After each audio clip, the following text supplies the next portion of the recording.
ধন্যবাদ। আমি আমার শ্বাসকষ্টের সমস্যা থাকার কারণে আমি সারাদিন মাইক নেই নাই। তো কিছু কথা আমার পুলিশ ভাই যারা আছেন, আমার জুনিয়র সিনিয়র সমবয়সী আছেন, আপনারা আপনাদের দায়িত্ব পালন করার জন্য আমাদের সামনে এসেছেন।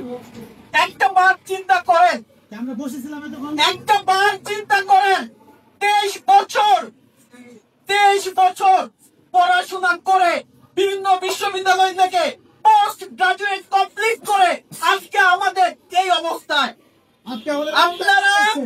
আপনারা কল্পনা করতে পারবেন না কত দীর্ঘ রাত পড়াতে দিনে কাটিয়েছি চাকরির জন্য, কত চোখের কোণে সারা রাত আমাদের অশ্রু ঝরেছে, আমরা ঘুমাতে পারিনি।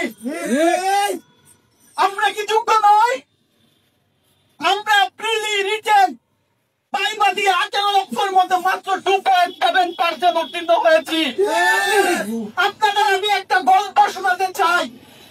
আমার বাপিজিকে যখন আমার বাপি বলেছে পড়াশোনা করে তোমার টাকার বড় হতে হবে, আমার বাপিজি বলে টাকার তোর চাকরি নাই। আমার চোখ দিয়ে জল চলে এসেছে।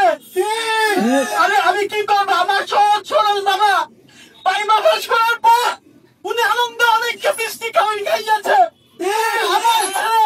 আমার ছেলে একটা প্রমোশন কমে যাচ্ছে।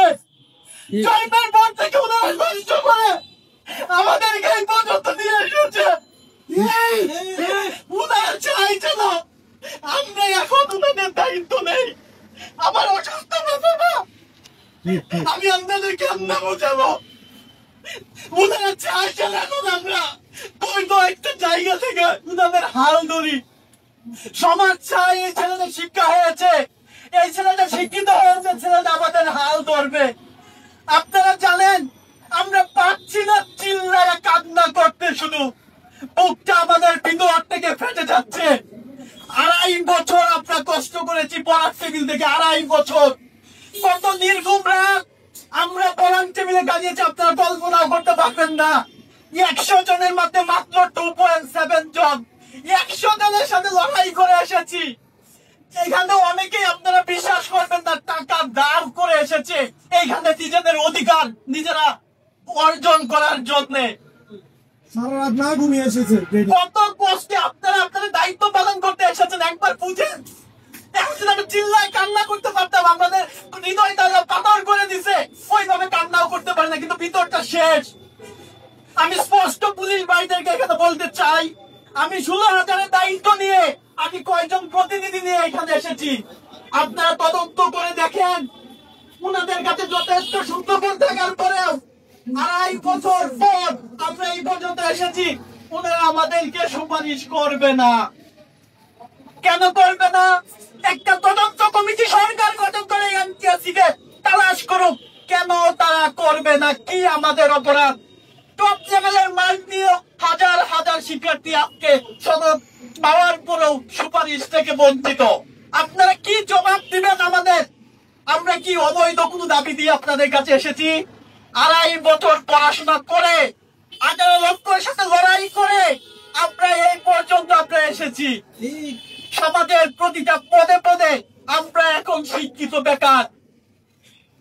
আজ থেকে 4 দিন আগে আমি আমার ঘরের বারান্দায় যখন বসেছিলাম, আমার সহজ সরল বাবা উনি আমাকে এসে বলতেছে, তোমার পরিচিতদের অনেকে দেখলাম চাকরিতে জয়েন করবে, তোমার কি খবর?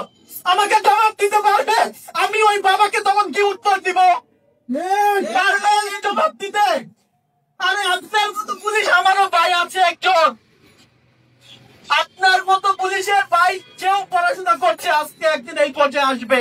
অবশ্যই আপনারা সরকারের ন্যায্য অধিকার নিয়ে কথা বলেন, কিসের উপরের কমান্ড মানতে হবে? উপর থেকে যদি আমাকে ভুল পথে কমান্ড আমাকে মানতে হবে, তাহলে আমার নীতি নৈতিকতা কোথায় গিয়ে দাঁড়াবে? আমি চাই আপনারা আমাদেরকে সহযোগিতা করুন, এবং আমিও চাই আপনাদেরকে সর্বোচ্চ আমরা সহযোগিতা করব। এই দেশ আমার, এই দেশ আমরা স্বাধীন করেছি, এই দেশের জন্য আমরা রক্ত দিয়েছি, তাই এই দেশের উপর কেউ আঙ্গুল তুলুক আমরা চাই না। এই দেশের মানুষের কোন বিশৃঙ্খলা আমরা চাই না।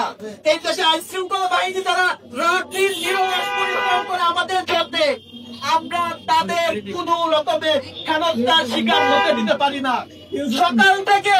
সকাল 10টা থেকে আমরা অপেক্ষা করছি, তার সাথে কিছু কথা বলার।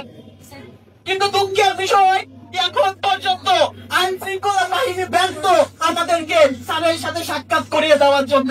তাহলে কি আইন শৃঙ্খলা বাহিনী এখন আছে যে অন্যায়ের বিরুদ্ধে কেউ প্রতিবাদ করলে তাকে সামনে থেকে দাঁড় করিয়ে দেওয়ার জন্য?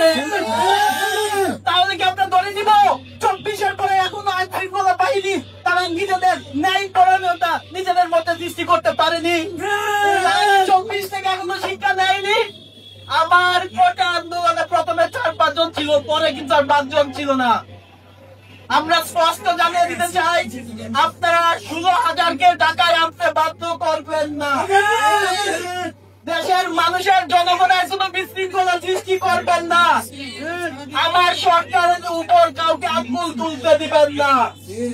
দয়া করে আমাদের দাবি মেনে নিন, আমাদের শব্দ পূরণ করুন, আমাদেরকে ক্লাসে যেতে সাহায্য করুন এবং আইন শৃঙ্খলা বাহিনীকে বলবো তারা সর্বোচ্চ আমাদেরকে সহযোগিতা করুন। ধন্যবাদ।